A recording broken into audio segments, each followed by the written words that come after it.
Bueno, ahora dejo con ustedes a... Bueno, Carlos, tú pasarías a integrar también el panel de discusión sobre este tema y dejaría con ustedes a Claudia como moderadora del siguiente panel. Claudia. Ok, muchas gracias, Raúl. Muchas Claudia, gracias, Carlos. ¿Sí? permiso, que los Sí, panelistas de esta mesa abran sus cámaras, por favor. sí. Ahí, justo les iba a pedir lo mismo. Buenos días a todos, Daniela, Danilo, Luis, bueno, y nuevamente Carlos. Agradecerles por estar acá. También agradecerte nuevamente, Carlos, por tu presentación, porque nos dejaste ahí toda la información, todos los antecedentes como para empezar a generar nuestra discusión. Recordarle también al público, si quieren tener mandarnos alguna consulta, la hagan a través del ítem de preguntas y respuestas que está en la parte inferior de sus pantallas, ¿ya? Antes de comenzar a conversar, voy a hacer la presentación de nuestros panelistas. Voy a partir con Luis Ávila. Luis es ingeniero comercial de la Universidad Mariano Egaña, contador auditor de la Universidad de Talca, tiene un MBA de la Universidad de Adolfo Ibáñez y un diplomado en gerencia pública de la Universidad de Chile. Desde el 2011 y por alta dirección pública es superintendente de electricidad y combustible. En su gestión ha impulsado la modernización de la institución con foco a entregar mejores servicios a la ciudadanía, mejorar la gestión institucional e impulsar la incorporación de herramientas tecnológicas que posibiliten un adecuado monitoreo de desempeño del sector energético. Entre el 2006 y 2010 fue jefe de la división de combustible también de la misma superintendencia, y entre el 99 y el 2005 fue gerente general de la Asociación de Distribuidores de Combustible de Chile, ADICO. Buenos días, Luis. Por otro lado tenemos a Daniela González. Daniela es abogada de la Universidad de Chile con un máster en regulación de London School of Economics and Political Science, experta en Derecho Administrativo y Regulación Económica del sector eléctrico y de telecomunicaciones.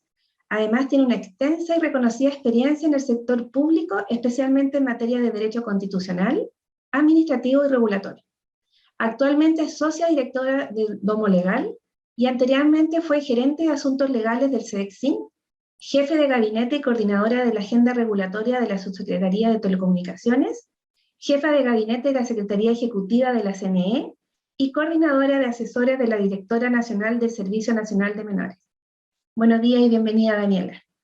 Y finalmente, les quiero presentar a Danilo Zurita, ingeniero civil electricista de la Universidad Técnico Federico Santa María y magíster en regulación de la Universidad Adolfo Ibáñez. Danilo tiene más de 15 años de experiencia en el sector eléctrico. Se ha desempeñado en diversas organizaciones, tanto públicas como privadas, siendo una de ellas la Comisión Nacional de Energía, donde fue jefe del subdepartamento de Normativa y Regulación. Además es docente de diferentes programas, tanto de pregrado y progrado. Hoy es el director ejecutivo del Gremio de Pequeños Medios Generadores. Bienvenido también, Danilo. Y aprovechando que terminé con Danilo, voy a partir con él con una pregunta. Danilo, ¿cómo ves tú cómo la institucionalidad debe responder a las demandas de la comunidad en general, clientes finales, áreas productivas, agentes de mercado? ¿Qué nos puedes comentar sobre eso? Muchas gracias, Claudia, por la pregunta. Primero, obviamente, agradecer la invitación de SIGRE a participar de este panel y también a Carlos por la presentación que nos da base para partir con esta conversación en torno a los desafíos de la institucionalidad energética chilena en el mediano y en el largo plazo. En función de la pregunta, es una pregunta bien compleja. Creo que con lo que nos ha mostrado Carlos nos muestra una variedad de desafíos que tenemos que enfrentar como sistema, como sector, de aquí durante los próximos 10, 15, 20 o más años,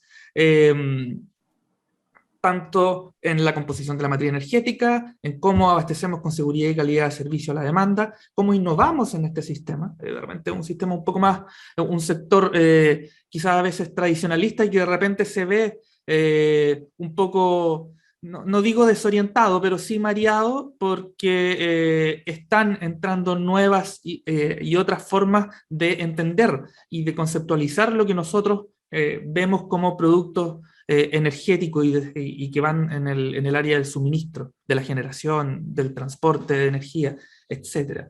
Entonces, la institucionalidad yo creo que la podríamos dividir quizás en dos partes. Una es tener efectivamente la base legal, regulatoria, normativa que nos permita enfrentar estos desafíos. Pero también, por otro lado, van las instituciones. En este caso, podemos analizarlo en esos dos ámbitos. ¿Cuál es la demanda quizás la más general que podría tener la comunidad, el sector productivo como un consumidor de energía? Obviamente, primero, seguridad y calidad de servicio en el suministro, ¿ya? Pero también la posibilidad de interactuar, ¿ya? Y de no ser este concepto de demanda pasiva que conocemos hasta el momento, ¿ya? Un consumidor a toda escala, tanto grande como pequeña, que puede generar, que puede almacenar, que puede interactuar, que con digitalización e información puede hacer muchas cosas, incluso abastecer pequeñas zonas e interactuar a través de términos que parecen lejanos, pero no lo son, como economía circular dentro del sistema eléctrico. Entonces, ese es lo que quiere entendiendo los desafíos de la demanda, obviamente a un precio adecuado, un precio accesible, a un precio justo por aquel suministro en condiciones de seguridad y calidad de servicio que necesitamos, ¿ya? A lo que también tenemos que poner un ingrediente importante es que demandamos que esa energía y ese suministro provenga de energías renovables, ¿ya? Entonces, dos grandes pilares: seguridad, pero también sostenibilidad en el suministro que queremos.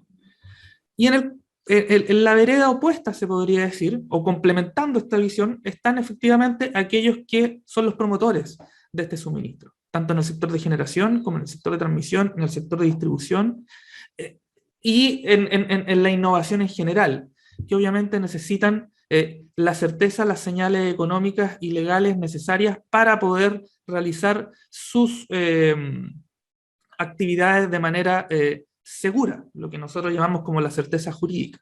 La certeza jurídica, yo siempre lo repito, no es que escribamos en piedra todo lo que pasa, sino que debe tener el dinamismo suficiente y también un nivel de consenso y de conversación, o sea, un nivel de discusión y de conversación importante para que sean recogidos todos los puntos de vista de aquellos que se ven afectados por estos procesos. El dinamismo que tiene la demanda, algunos creen que es opuesto a la certeza que necesitan los suministradores, y eso no es así, ¿ya? Pero sí es necesario, dado el nivel de infraestructura y el nivel de recuperación y la larga data que tiene esta centrales, líneas, instalaciones, que necesitan efectivamente un espacio y un nivel de certeza mínimo que las condiciones bajo las cuales se realizan dicha inversión, dicha infraestructura, se mantenga en ciertas condiciones mínimas durante un tiempo adecuado. Entonces, ¿cómo logramos eso? A través de la parte legal, claro, con una base estructural fuerte, que dé esa certeza, pero que tenga las diferentes herramientas, ojalá las más posibles, para poder enfrentar todos los desafíos tecnológicos, de innovación, de requerimiento de la demanda, e incluso aquellos que no conocemos hoy día, pero que deben ser de rápida absorción por parte del sector. Y en función de la estructura de las instituciones, creo que tienen que irse amoldando en función de su objetivo. Es una conversación de más larga data, así que también para no acaparar tanto tiempo, creo que voy a dejar la respuesta hasta ahí para seguir conversando y después en una segunda vuelta podemos llegar al otro punto. Perfecto. Muchas gracias, Danilo. Considerando que mencionaste la calidad de servicio de los clientes y con el dato que nos estaba dando Carlos, que en algún momento vamos a llegar incluso a un 75% de electrificación de los consumos. En ese sentido, Luis, te quería preguntar, y en todo este proceso de transición energética, tú desde tu perspectiva de superintendente, ¿qué rol crees tú que debería tener la calidad de servicio que esperan los clientes? Gracias, Claudia, por la pregunta, y aprovecho de saludar y agradecer a SIGRE por esta invitación al seminario sobre institucionalidad. Cuando estamos hablando de transición, lo presentaba muy bien Carlos Barría en su presentación, estamos hablando de futuro, cuando estamos hablando de institucionalidad, es porque hay un propósito detrás, y el propósito es servir una demanda, y la demanda es porque hay consumo que se requiere, porque la energía, el sector energético, particularmente el sector energético, el sector eléctrico, afecta e incide en la calidad de vida de las personas.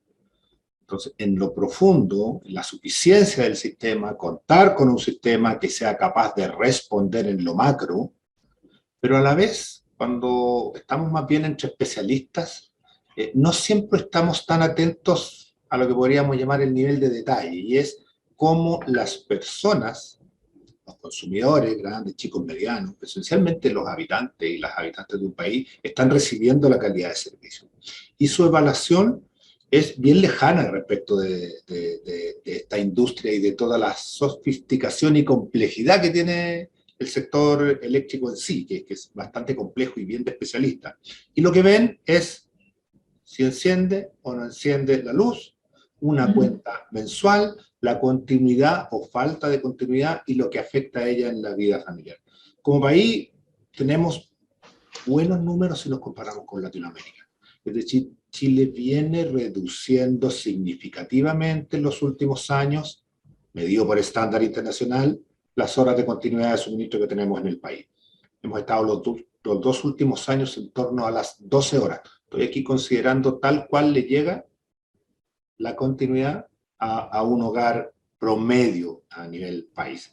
12 horas no es excelente si nos comparamos con la OCDE, de hecho estamos bastante lejos, la OCDE estamos hablando en minutos, nosotros tenemos 12 horas. Si nos comparamos con Latinoamérica, probablemente vamos a ver que estamos en los mejores desempeños, habiendo una buena y parte de nuestra población que recibe incluso un estándar alto de buen desempeño.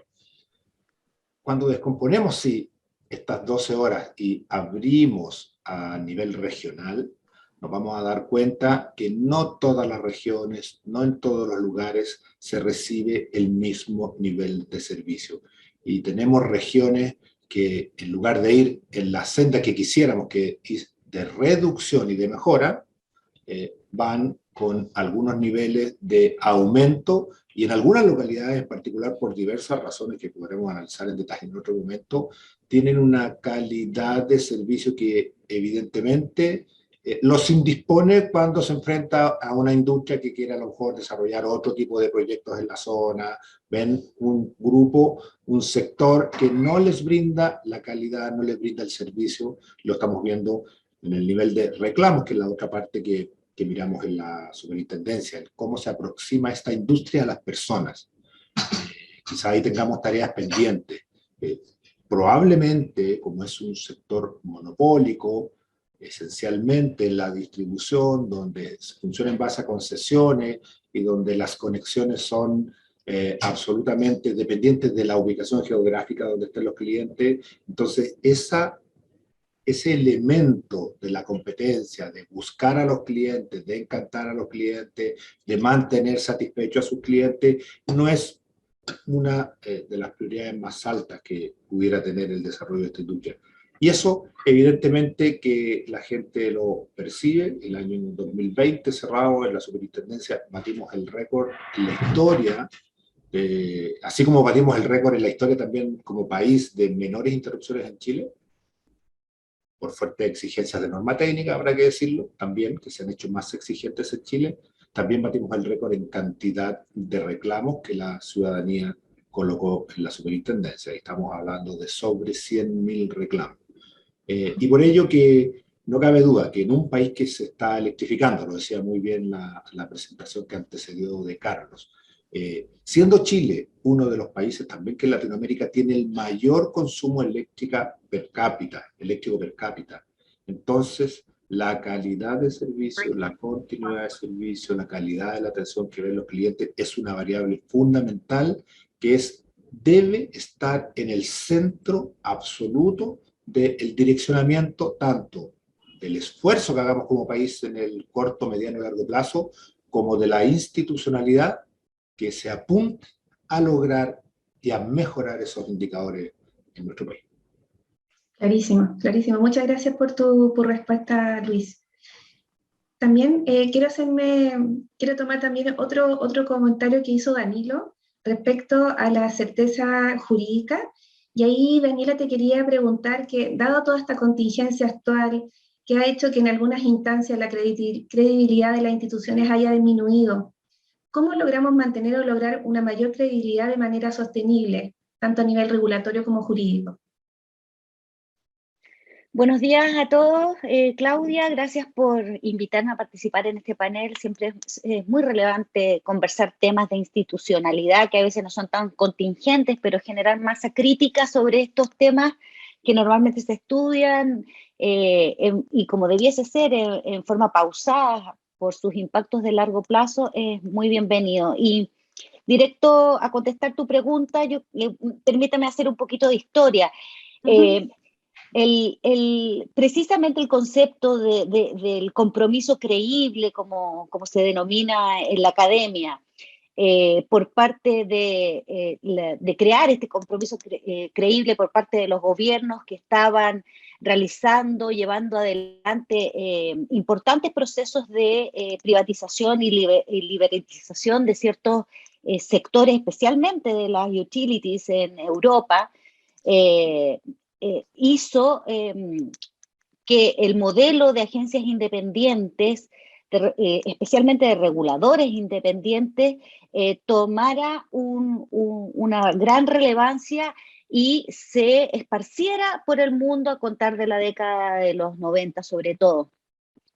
El escenario, como te digo, era el de generar, la necesidad de generar hacia los potenciales inversionistas una señal de un compromiso de esos gobiernos, compromisos de largo plazo respecto de los modelos que se estaban implementando en diversos sectores, especialmente en los sectores económicos. Las agencias independientes han tenido una larga data en el sector financiero y su máxima expresión, ¿no es cierto?, son los bancos centrales. Entonces, uno puede decir este es un modelo antiguo ya, ¿no es cierto?, de los años 80, incluso antes, sobre todo en Estados Unidos. ¿Por qué podría discutirse? ¿Es una discusión propia del proceso de transición energética o es una discusión institucional que es válida en cualquier momento? Y yo quisiera señalar que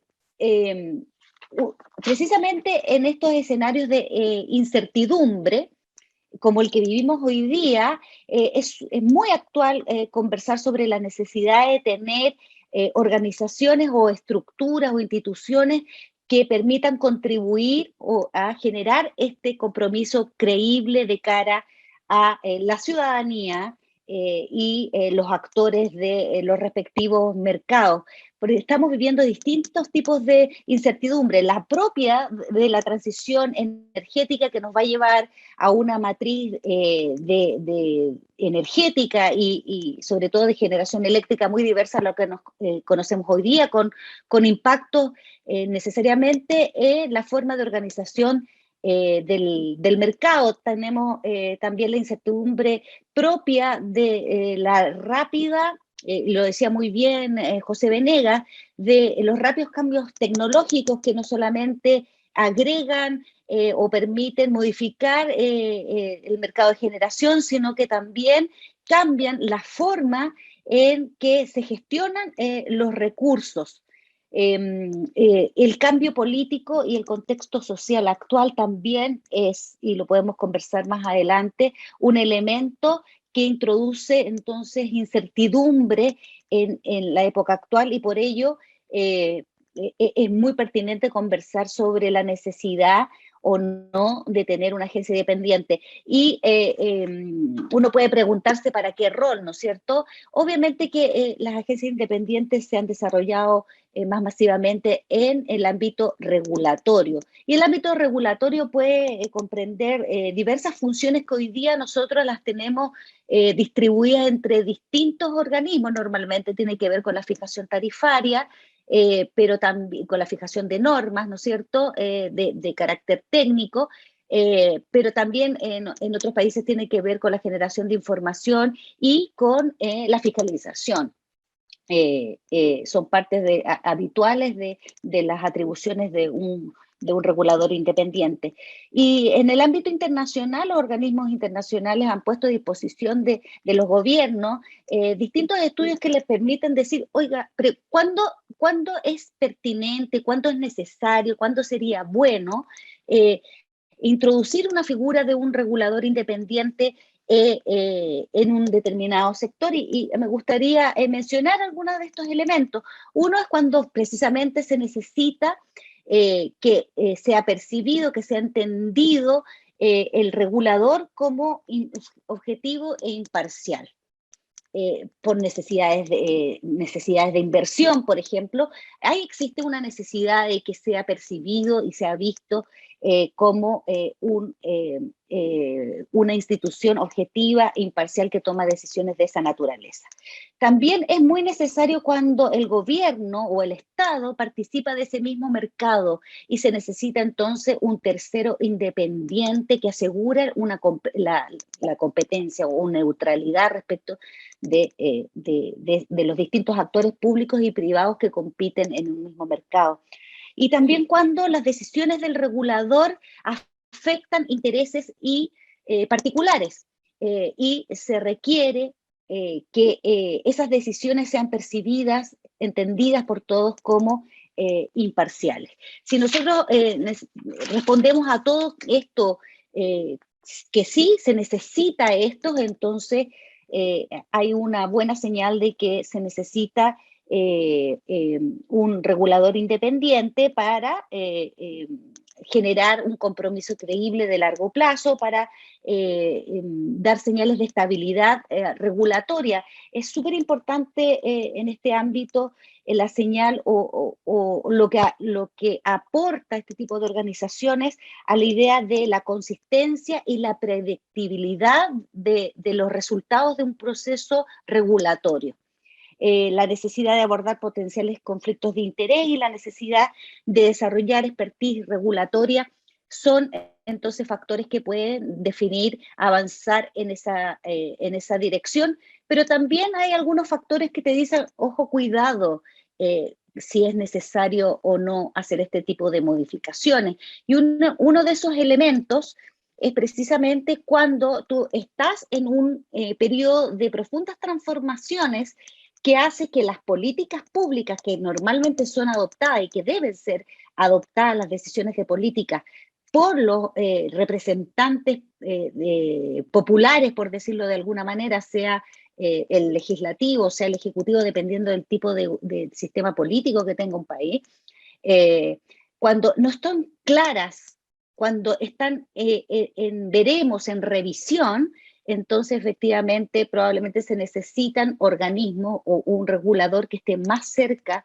de eso, de la autoridad que toma esas decisiones. Entonces, lo que uno puede decir es que hay elementos que tendremos que evaluar considerando esta transición energética que va a llevar buenos años. Cualquier discusión institucional también lleva buenos años, sobre todo en el contexto, pero creo que es legítimo y oportuno poner sobre la mesa esta conversación. Perfecto, muchas gracias, Daniela, por tu respuesta. Y claramente las agencias independientes debiera ser uno de los temas que debiéramos revisar. Muchas gracias. Aprovechando también, voy a ir, si me permiten, de nuevo con Carlos, considerando la presentación que nos hiciste, Carlos, ¿cierto? Que nos mostraste un montón de información, un montón de tipos de consumo, tecnología, etcétera. cada una con sus complejidades, con sus variables y con sus desafíos propios. Ahí te quería, a ver si nos puedes comentar respecto de cómo ves tú que la necesidad de coordinarse entre distintos sectores, porque este seminario nosotros lo estamos viendo desde la institucionalidad eléctrica, pero ¿cómo crees tú que nos tenemos que preparar considerando que hay muchas variables que son transversales en distintos sectores? ¿Cómo ves tú que se podría enfrentar esto? ¿Cómo lo podemos sortear? Gracias, Claudia, por la pregunta. Efectivamente, hay un desafío que de hecho es institucional, muy importante en toda esta transición energética y que de alguna forma ya lo estamos, ya se ha llevado a la práctica, pero probablemente vamos a tener que profundizar y robustecer. Es la coordinación interinstitucional, la coordinación con otros ministerios, otros servicios públicos, otras instituciones, y no solamente del mundo privado, del mundo público, sino que también del mundo privado, porque ahora, por ejemplo, la interacción que debería tener el Ministerio de Transporte con nosotros para llevar a cabo esta transición de la electromovilidad, junto con el Ministerio de Obras Públicas, junto también con las municipalidades, ¿cierto?, para establecer puntos de carga. Hay todo un trabajo ahí que, como digo, se hace. Obviamente se coordinan muchas cosas entre distintas instituciones públicas, pero probablemente esta transición energética al mundo eléctrico lo va a llevar, ¿cierto?, a interactuar o seguir interactuando de forma mucho más profunda con otras instituciones, con otros sectores. El transporte, la electromovilidad, como digo, también tiene que ver con sistemas normativos, sistemas o de seguridad, ¿cierto?, que se tienen que cumplir no solamente por los propios autos, las distintas configuraciones, sino que los sistemas de carga. Ahí la SEC ha hecho un trabajo muy importante generando pliegos regulatorios, normativos para estar adelantándose, ¿cierto?, a todo lo que va a venir en adelante. Ya está ocurriendo, ¿cierto?, incipientemente la electromovilidad, pero creemos que va a llegar un punto en que el cambio va a ser mucho más rápido que lo que creemos. Así que en electromovilidad, por ejemplo, toda esta relación con transporte, con las inmobiliarias, imagínate, las inmobiliarias, las constructoras, tienen que empezar allá, al menos los edificios nuevos, a pensar en los ductos necesarios para poder integrar sistemas de carga para los estacionamientos de los autos. Entonces ahí también hay un trabajo de proyección, de planificación. Por eso es tan importante además que nosotros desde el Ministerio de Energía, que el sector energético en su conjunto, el sector eléctrico, vaya dando también estas señales a los otros sectores para que efectivamente los planes de nuevas construcciones, de nuevas viviendas, de nuevas zonas, ¿cierto?, urbanas, vayan desde hoy día integrando ese tipo de soluciones que vamos a necesitar después. En términos de, por ejemplo, vivienda y urbanismo, estamos pensando, y nuestras proyecciones también así lo muestran, que primero tenemos la ambición de ojalá la contaminación local, la calidad del aire de las zonas, de las principales ciudades del centro-sur del país, disminuya lo más posible. Y eso significa dejar de usar leña húmeda, usar leña seca en vez de húmeda, regular la leña, ¿cierto? Y ahí, como les comentaba, está el proyecto de ley en el Congreso, hay una función institucional súper relevante también para la SEC, para poder monitorear y fiscalizar eso, pero también tenemos que trabajar con las viviendas, no solamente las viviendas nuevas, que estén muy bien aisladas, que cumplan las normas, eventualmente actualizar las normas de aislación, ¿cierto? Sino que también tenemos que trabajar con las viviendas existentes, porque como decía en la presentación, no sacamos nada con poner un sistema súper eficiente de calefacción en una casa, si es que ¿cierto? Lo típico la analogía es si se vive en un canasto, ¿cierto? Que la calefacción sale por todas partes. Y probablemente esa relevancia y ese foco hay que llevarlo a las personas, ¿cierto?, más vulnerables, porque probablemente ahí están vivienda, que tienen los sistemas de aislación no tan eficientes, ¿cierto? Son los peores, ¿cierto? Sistemas como de aislación, ¿cierto? Y ahí hay que poner un foco también. Por lo tanto, hay una coordinación relevante que hay que hacer desde el punto de vista institucional con el MIMBU, con los gremios de la construcción, con la Cámara Chilena de la Construcción, ¿cierto? O con otras instituciones que estén relacionadas con eso también. Por lo tanto, la transición energética y esta transformación de usos energéticos que tradicionalmente han sido de otros combustibles, la leña, el diésel, las gasolinas, ¿cierto? Hay que, de alguna forma, nos obligan a que como sector eléctrico también tengamos una coordinación 2.0 para poder ejecutar e implementar esta transición energética de la mejor forma posible. Muchas gracias, Carlos, clarísimo. Bueno, quería seguir contigo, Luis, respecto de si nos puedes comentar, tú como parte de la superintendencia y parte de nuestra institucionalidad eléctrica, si nos puedes comentar cómo se está preparando la superintendencia para estos nuevos desafíos, y en particular si nos puedes contar cómo le está yendo con el proyecto de ley de la SEC. Claudia, efectivamente ha habido un proceso de adecuación permanente y continua en la institucionalidad. Yo diría que uno tendría que diferenciar aquí dos grandes aspectos. Uno es la ley orgánica de la SEC, la que señala y establece las facultades, atribuciones y objetivos de la superintendencia. Y de manera complementaria, aquellas modificaciones a leyes sectoriales que permanentemente se están adecuando y que entonces pudieran o no requerir entregar, otorgar atribuciones, facultades y tareas finalmente a la superintendencia en cada una de esas discusiones en particular. Entonces, para despejar el primer punto, en el último tiempo hemos visto que desde la ley de transmisión o la ley de eficiencia energética o la ley de biocombustibles sólidos, y en los proyectos en desarrollo incluso, como geotermia o energía distrital, portabilidad, el Ministerio ha establecido que el brazo operativo o parte de las tareas, más allá del monitoreo natural de la fiscalización, está entregando atribuciones a la superintendencia, atribuciones y recursos, porque se espera que nuevas tareas requieran a su vez recursos para poder desarrollarlas de buena manera. Y en un capítulo que yo pongo distinto es el marco orgánico con que cuenta la superintendencia para desarrollar su labor. Y ahí el Ministerio está impulsando un proyecto de ley en el que por supuesto hemos trabajado desde hace algún tiempo con bastante seriedad, compromiso y detalle, de modernizar y fortalecer la superintendencia de energía. ¿Con qué propósito? Bueno, el primer propósito es mantener, por cierto, su monitoreo sobre el desempeño del sector eléctrico, el sector gas, el sector combustible en general, el sector energético y los nuevos energéticos que han mencionado hoy día bastante durante la presentación.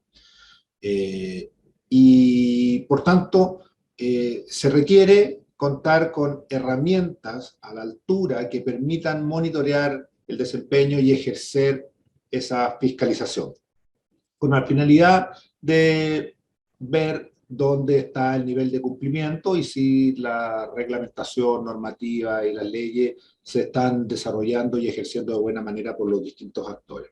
Eso es un foco fundamental. Sin embargo, aquí hay un punto central. Hoy día la actual ley de la SEC entiende y define la fiscalización como el chequeo de actos o de normas o de cumplimientos. Por lo tanto, podríamos decir lo que mira hacia atrás. Es decir, cuando la superintendencia constata una falta o un incumplimiento, es algo que pasó en el pasado, ya ocurrió. Y por tanto, la señal regulatoria que la ley le entrega a la superintendencia, en el efecto de intentar disciplinar a un actor que no está cumpliendo, se traduce en un proceso administrativo, formulaciones de cargo, eventualmente sanciones si se verifica y se llega a ese convencimiento jurídico y técnico, y cada uno de estos actos, como podrían ser las sanciones, pueden ser sujetos, y así lo establece claramente la ley, de ejercicio también de los actores, de llevar a sede judicial, y podrían terminar, como ocurre muchas veces en la Corte Suprema. Esa es la forma en que hoy día, la principal forma en que hoy día la regulación entiende el rol de la SEC, fundamentalmente en el objetivo de disciplinar actores que están en un nivel de incumplimiento. Y en este foco, el proyecto de modernización apunta además a colocar un foco en la promoción del cumplimiento. Es decir, señalar claramente la superintendencia cada año cuáles van a ser los focos de fiscalización del año, dentro de esos focos de fiscalización, para que a su vez todos los actores del sector energético puedan enfocar en lo que van a ser los objetivos de monitoreo, de desempeño y por lo tanto de rendimiento, y de esa manera, más allá de solo buscar un régimen sancionatorio, lo que más nos interesa es que las personas en Chile reciban servicios seguros y de calidad de manera oportuna y de manera permanente. Y eso es lo que busca el foco en promoción del cumplimiento. Y para eso se estarían introduciendo una serie de mecanismos de planes de acción que, dependiendo de la naturaleza, dependiendo de planes de acción para subsanar o evitar el deterioro donde haya constatación de desempeño deficiente. Eso quiero decir con planes de acción. Y estos planes de acción tienden a fijar cronogramas, entonces, tareas y focos de ajustes en los procedimientos de los fiscalizados para que se adecúen a la normativa, en lugar de solo estar en el proceso administrativo, que después de un par de años podría terminar con una señal regulatoria que optimistamente uno piensa, y la regulación pensó, que va a modificar alguna conducta que era reprochable. Entonces yo creo que en el sentido de la fiscalización están los planes de cumplimiento. Ahora también, y lo veíamos muy bien, en este nuevo escenario, en esta transición, aparecen también algunos elementos que no estuvieron presentes hace un cuarto de siglo cuando se pensó la ley de la SEC. Estamos hablando de la digitalización, el uso masivo de herramientas informáticas, tanto en la atención comercial como en los procesos de operaciones. Y por tanto se agregan facultades a la superintendencia para monitorear lo que podríamos denominar el capítulo de la protección de ciberseguridad. Es decir, entendiendo que fundamentalmente hay un objetivo de seguridad de servicio, de continuidad de servicio, y sabemos que es posible que a través de esta vía, como un riesgo más que debe ser gestionado por los actores, pudieran haber problemas de operación o problemas, imaginemos lo que podría ser afectación a los sistemas de cuentas corrientes o de facturación de una compañía distribuidora en términos de cómo llegar con las boletas a sus clientes. Sabemos que ese es uno de los temas, y es el tema que produce la mayor cantidad de reclamos de la superintendencia. O sea, 3 de cada 4 reclamos que recibe la SEC permanentemente vienen asociados al proceso de la boleta, de la facturación, lo que va conectado al bolsillo. Y un segundo capítulo, más allá de este foco, gran foco en fiscalización y promoción del cumplimiento, es el agregar la ciberseguridad, también la protección de datos, la protección de datos personales, entendiendo que vamos moviendo un mundo que requiere mayores niveles de digitalización, y por tanto ya se ha planteado en diversos foros y de discusión de quién son los datos, cuál es la propiedad de la información, quién la debe administrar y cómo debemos cautelar al mismo tiempo que los derechos de las personas y de los distintos actores se protejan de buena manera. Así que ahí también hay algunas facultades. Y en el otro lado está mejorar toda la capacidad de atención ciudadana. O sea, evitar, primero, facilitar el contacto de la ciudadanía con el Estado a través de la superintendencia en el sector energético, y permitir resolver de buena manera o de mejor manera, de manera más oportuna, que es algo que nos reclaman mucho las personas, el periodo que toma resolver, por ejemplo, un reclamo o una atención el típico caso que tenemos en nuestro país, que es muy permanente, de artefactos quemados como consecuencia, por ejemplo, de una falla eléctrica, y que las empresas y las agencias del Estado hacen un ciclo de compra huevos, y esa persona finalmente, no, esto llega hasta aquí, vaya a la siguiente puerta, esto continúe allá, y finalmente es un camino difícil de llegar a establecer y a reponer lo que corresponda, y ahí también se entregan algunas atribuciones a la superintendencia que permitan desarrollar de mejor manera esos procesos de cara a las personas. Y yo diría que un factor muy importante como tercer gran eje es la habilitación de la transición energética. Es decir, en las dos primeras fases les comenté la superintendencia en cuanto a supervisor, monitoreo del desempeño. Pero también tenemos un rol muy importante en la operación y en la facilitación de la ruta, del camino, de la planificación energética que desarrolla el Ministerio de Energía. Y ahí estamos, ¿en qué procesos? Estamos en el billing, estamos en la habilitación de todo el proceso normativo y de supervisión sobre los más de 8.000 techos yo diría que ya existen en Chile, electromovilidad, habilitando las normas, tanto de seguridad, habilitando la fiscalización, creando una unidad de energía renovable al interior de la superintendencia, los proyectos de hidrógeno, de los cuales hay un portafolio importante de proyectos, y que la superintendencia al día de hoy ya ha aprobado por resolución 3 proyectos, 2 este año y uno el año 2020. Entonces, en ese proceso también la mejora de todo el proceso que signifique permitir, habilitar y acompañar como brazo ejecutor operativo de las definiciones de política apuntándose al mediano y largo plazo. Claudia. Perfecto, muchas gracias, Luis. Y sabes que aprovechando, no sé si tú o Carlos nos pueden ayudar con una pregunta del público que nos ponen que ¿cuándo se ingresará al Congreso el proyecto de ley de modernización de la SEC? No sé si ahí nos pueden dar alguna noticia o alguna novedad. Yo no tengo exactamente la fecha, sé que está bien avanzado y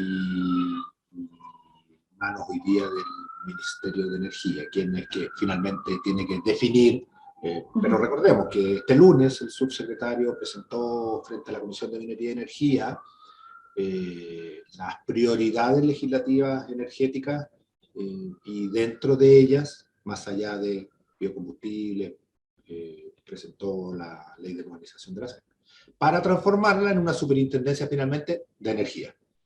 Ok. También voy a aprovechar de tomar otra pregunta del público, y ahí te quería pedir ayuda, Daniela, dada tu experiencia y además que eres la abogada de la mesa. Dice, ¿cómo se ve el proceso constituyente para la regulación eléctrica y la transición energética? Quiero partir diciendo que me alegra mucho que podamos tocar este tema que quizás para algunos podría parecer como peliagudo y como tratemos de evitarlo, ¿no es cierto? Yo creo que es súper importante discutir los temas sectoriales dentro de los contextos en los que se dan, y el contexto político y social de nuestro país es muy relevante como para ser ignorado en cualquier discusión. Es cierto que existe mucha incertidumbre acerca de cuáles van a ser los resultados de este proceso, pero lo innegable es que algún efecto va a tener. Entonces nosotros tenemos que estar preparados y generar masa crítica para poder recoger los inputs que nos vengan, ¿no es cierto?, de las definiciones constitucionales para llevarlas al sector de la mejor manera posible. Nosotros podemos visualizar distintos escenarios, desde un escenario que uno puede decir más radicalmente distinto a lo que tenemos a nosotros, en los que, a propósito de la discusión del rol subsidiario del Estado, ¿no es cierto?, se quiera implementar una transformación sustantiva en la forma en que se organiza el mercado y en definitiva se resuelve la provisión de este tipo de servicio, transitando de un modelo, como decimos, de mercado y de participación privada preponderante, ¿no es cierto?, con una participación muy acotada de las empresas estatales a algo totalmente diverso, y eso claramente nos cambia totalmente el panorama, pero podemos tener otros escenarios que quizás no son tan distintos o radicalmente distintos a lo que hoy día tenemos, pero que sí supongan en distintos niveles una mayor presencia del Estado en la planificación del sector. Y eso tiene obviamente que repercusiones en el proceso de transición energética, porque hoy día entendemos que el camino va hacia allá. Puede ser un camino más lento o más rápido, dependiendo de decisiones de política pública que se adopten, especialmente, por ejemplo, en materia de la descarbonización y el cierre de centrales.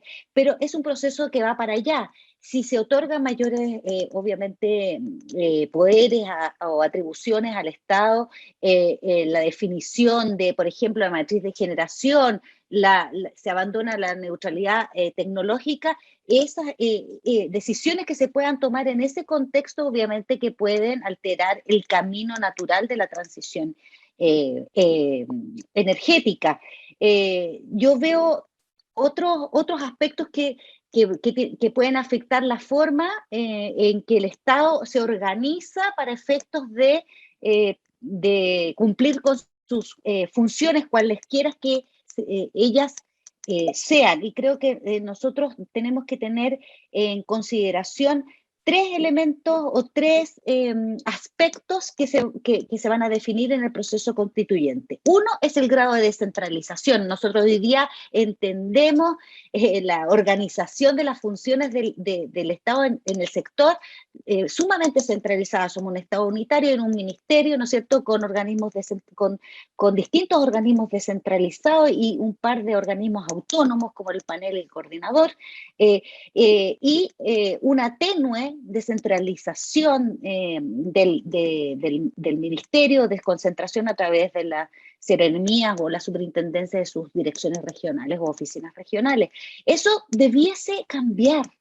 Nosotros tenemos que empezar a entender que el mundo va hacia una descentralización más robusta, y ya lo estamos viviendo con el proceso de nombramiento de los gobernadores regionales, que por primera vez ponen a una autoridad electa popularmente, y eso cambia mucho el foco de cuáles son las atribuciones que debiesen contar ese tipo de autoridades.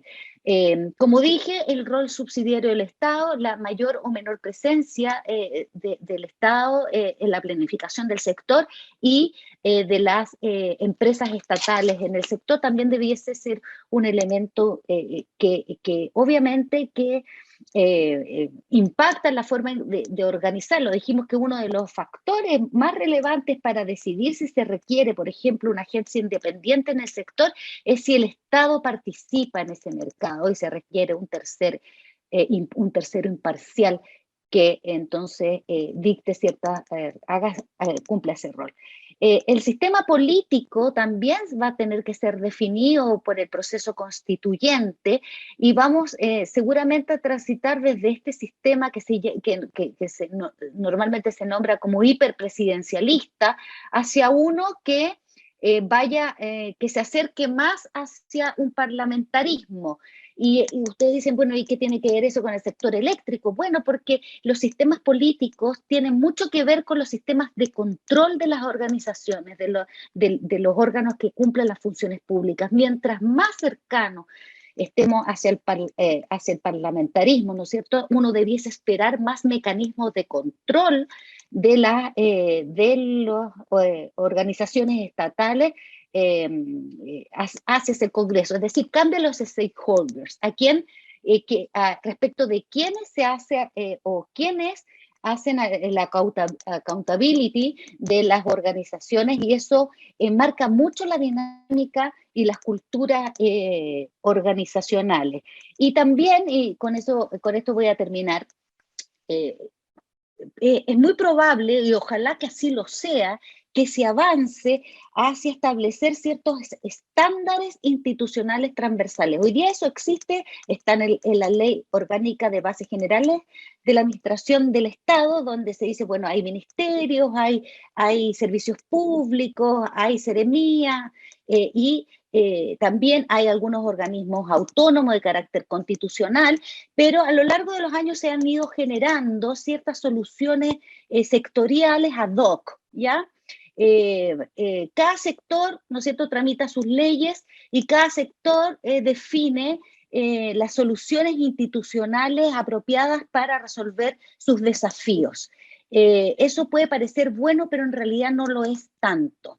Es esperable que un Estado tenga ciertos estándares institucionales, ¿no es cierto?, ciertas formas estandarizadas a través de las cuales se organiza y a través de las cuales hace reclutamiento, a través de las cuales mantiene a los funcionarios públicos en funciones, es decir, muchos elementos que tienen que ver con la forma del cumplimiento de las funciones públicas, la gobernanza y las estructuras organizacionales debiesen ser estandarizadas, porque eso dice mucho después respecto de las organizaciones. Nosotros, por ejemplo, tenemos acá el coordinador, es una corporación autónoma de derecho privado, que son organizaciones que han ido creciendo o apareciendo en el tiempo, respecto a las cuales no existe un estatuto unificado, y eso pone muchas dudas respecto de cuáles son los mecanismos de control de ese tipo de organizaciones, y es súper relevante, sobre todo cuando estamos hablando, por ejemplo, de la agencia independiente, que no son la panacea, por cierto, que no resuelven todos los problemas, solamente son una organización que puede quizás asumir con menores riesgos determinadas funciones.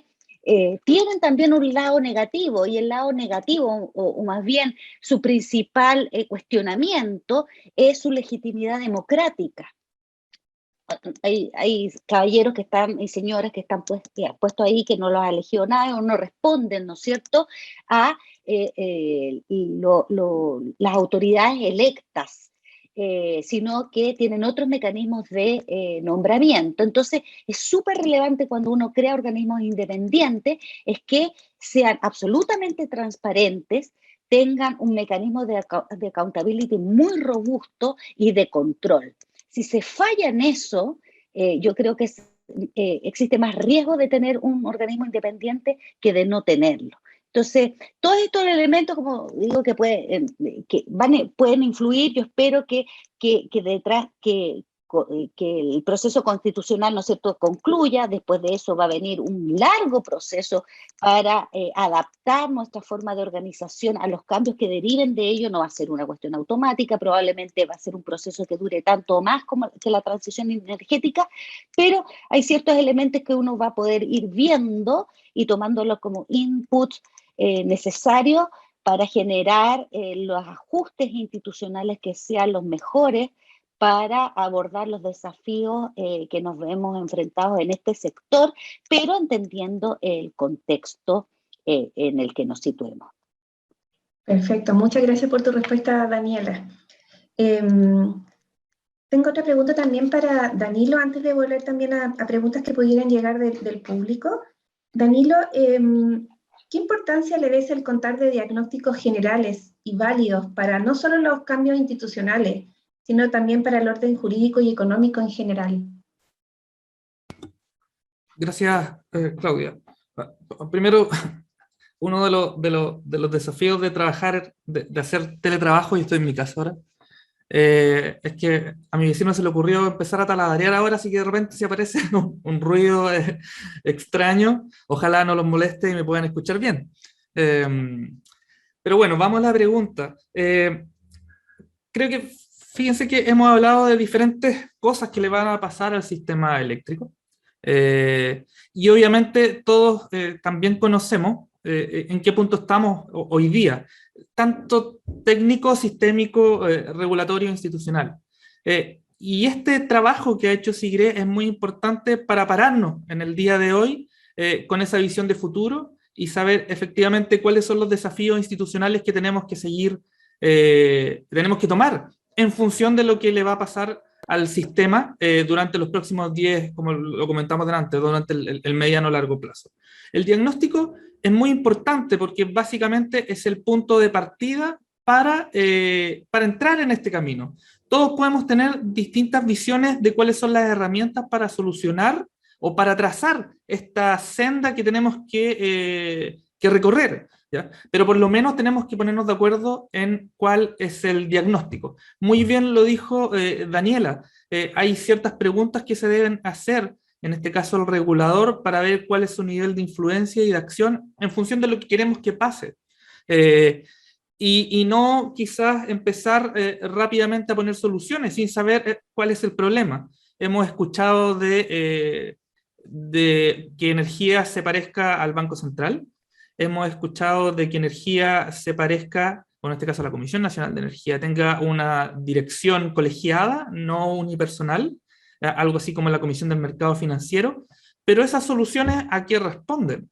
Y yo creo que aún no existe, y estamos trabajando en ello, quizás de manera avanzada, pero todavía no finalizada, no con un punto culmine, de qué es lo que queremos solucionar con esa solución, con esas herramientas que quizás puedan sonar bien en un titular de prensa, pero no responden a lo que efectivamente a nosotros nos va a pasar en el futuro. Y eso lo estamos viendo en diferentes aristas, no solamente, como los comenté, a nivel institucional, sino que también a nivel operativo. Esta transición, que mucho la hemos conversado durante este seminario, el papel que tenemos hoy día, la penetración de energía renovable, la necesidad de almacenamiento y el dinamismo de la operación que vamos a tener en el 2030, es cómo con lo que tenemos y cómo hacemos el recambio para llegar al 2030, incentivando a aquellos que tienen que llegar, pero también dándole las señales correctas a aquellos que hoy día están prestando los diferentes servicios que necesita el sistema en términos de suficiencia, servicios complementarios, flexibilidad, etcétera, etcétera. Entonces, es súper importante el diagnóstico de dónde estamos, qué es lo que necesitamos. Es como el cliché, quiénes somos y para dónde vamos, pero de una manera real. Saber qué es efectivamente las herramientas que tenemos y lo que queremos cambiar para así poder buscar cuáles son las soluciones efectivas para transitar por este proceso. Y no solamente irnos derechamente a la solución, entender nuestro problema. Perfecto. Eso, Claudia. Perfecto, clarísimo, Danilo. Y en función del tiempo, que ya nos está quedando poquitos minutitos, quería aprovechar la oportunidad de pasarte una consulta, Carlos, también del público, te la leo. Un aspecto fundamental para abordar la digitalización del sector eléctrico y en particular habilitar todas las funciones a partir de la implementación de las Smart Grids en la red de distribución corresponde a la introducción masiva de medidores inteligentes. ¿Qué se está pensando realizar desde el punto de vista regulatorio normativo para acelerar aún más este proceso y superar los problemas evidenciados en el intento anterior? Gracias, Claudia. Efectivamente, yo encuentro toda la razón. La parte de esta transición energética requiere tecnología, requiere digitalización y a todos niveles. Lo comentaba antes en la presentación, ¿cierto? A nivel de transmisión, subestaciones digitales, formas distintas de monitoreo, ¿cierto? Digitales, son, creo yo, fundamentales para, como también decía, pasar desde la confiabilidad a la resiliencia, tener un monitoreo continuo. Hablamos también de un nuevo mercado energético, eventualmente más sofisticado, ¿cierto? Pero para eso también necesitamos las capacidades tecnológicas y también las capacidades de gestión en las distintas instituciones para administrar mercados más sofisticados, si es que pensamos en eso. Entonces, estamos sofisticando la tecnología, estamos integrando nuevos usos, nuevas responsabilidades también para el sector eléctrico. Como les decía, electrificar significa hacernos responsables de más demanda, ¿cierto? De más clientes y más tipos de clientes, ¿cierto? El cliente probablemente que somos nosotros en nuestras casas, el cliente clásico industrial, la demanda clásica, está acostumbrada al sector eléctrico y se estructura, ¿cierto?, sus capacidades de gestión interna para administrar esa necesidad eléctrica. Pero ahora, bueno, el cliente va a ser nosotros mismos, pero para el transporte, que es otro tipo de cliente que está acostumbrado a otros paradigmas también, a cargar el auto de benzina cuando se le ocurra, ¿cierto? Si le queda poquita gasolina, se mete a una estación de servicio. La batería es un cambio que también va a traer cambios de adaptación en el comportamiento de cómo nosotros usamos el transporte, probablemente. Lo mismo las viviendas, como decía antes. Y acá, como digo, la digitalización de los sistemas eléctricos a nivel de transporte, de transmisión, ¿cierto? A nivel de distribución, es clave, fundamental. Probablemente los medidores inteligentes tuvieron, ¿cierto? Hace dos años atrás, un comienzo ahí con sus complejidades, pero de alguna forma tenemos que avanzar rápidamente, ¿cierto?, en integrarlo, en definir buenas formas también de comunicación, de cómo los beneficios de estas tecnologías también les traen beneficio a las personas. Eso es súper fundamental, algo que probablemente no hemos discutido, cómo la institucionalidad también se hace cargo, ¿cierto? Luis lo comentaba, se hace cargo de mostrarle a las personas los beneficios de estas cosas que nosotros hablamos en este nivel de discusión más, qué sé yo, más especialista. Ahí hay un tremendo desafío para todas las instituciones, y estoy hablando también de las instituciones tanto públicas como privadas, de ayudar a entender a las personas, ¿cierto?, cuáles son los beneficios, que de repente sacarnos los intereses de encima y ayudarnos a que las personas entiendan los beneficios, que los eventuales costos que traen estas nuevas tecnologías, ¿cierto?, también son importantes porque vamos a reducir la contaminación, vamos a mitigar el cambio climático, ¿cierto? Vamos a aportar también a la productividad del país con eficiencia energética y de los distintos elementos que tiene esta transición energética, pero claro, tenemos que ayudarnos entre todos, ¿cierto?, como sector, a hacer a la transparencia, a ayudarnos también a informar de la mejor forma posible estos cambios que, como digo, a veces cuesta desde lo técnico traspasarlos a las personas, ¿cierto?, para que podamos y sentir los beneficios, ¿cierto?, de toda esta transición energética. En definitiva, para mí los medidores inteligentes son fundamentales para la generación distribuida, son fundamentales para la gestión de la demanda, ¿cierto?, son fundamentales también para el proyecto que está hoy día en el Congreso, la portabilidad, ¿cierto?, son fundamentales y en algún momento tenemos que, ¿cierto?, y desde la política energética, nosotros estamos dándole también esa relevancia, ¿cierto?, a la digitalización, tanto, como digo, a nivel de transmisión eléctrica, a nivel de las redes, a nivel también de las distintas viviendas, y dándole lo importante que es para esta transición energética en su conjunto. Perfecto, muchas gracias. Creo que nos faltan algunos minutitos y quería aprovechar que se me estaba quedando una pregunta también del público en el tintero. Ahí no sé si Carlos o Luis me pueden ayudar. Dice así: un desafío importante es contar en tiempo y forma con el debido cuerpo de normas técnicas vigentes para el diseño y operación de los sistemas de transmisión de alta tensión en corriente continua. En este sentido, y la actual licitación internacional del proyecto HVDC, ¿cuál es el estado de este cuerpo normativo por parte de las instituciones del sector? Si quieren, yo puedo comentar. Bueno, la Comisión Nacional de Energía tiene la ley eléctrica establece un procedimiento bien regulado, ¿cierto?, de normas técnicas, y debería ser esa la forma, ¿cierto?, de establecer la norma técnica que falte necesaria para ese objetivo. Desconozco en este momento si que está en algún estado o si está dentro del cronograma de normas técnicas, pero ese es el canal, digamos, para establecer las normas técnicas, particularmente de los sistemas interconectados del Sistema Eléctrico Nacional. Perfecto, muchas gracias. Bueno, ya también en función del tiempo vamos a dar por terminado este bloque. Les agradezco enormemente a cada uno de ustedes, a Luis, a Daniel, a Danilo, a ti, Carlos. Excelente conversación, mucha información muy relevante que también va a ser un input importante para nuestro grupo de trabajo de SIGRE que está trabajando, que está ahí en pleno desarrollo. Así que les agradezco muchísimo. Un gusto, que estén muy bien, muchas gracias por Hasta luego. Gracias. Chao. Muchas gracias por la invitación. Hasta luego. Muchas gracias, Daniela. Así que le doy la palabra a Raúl. Raúl.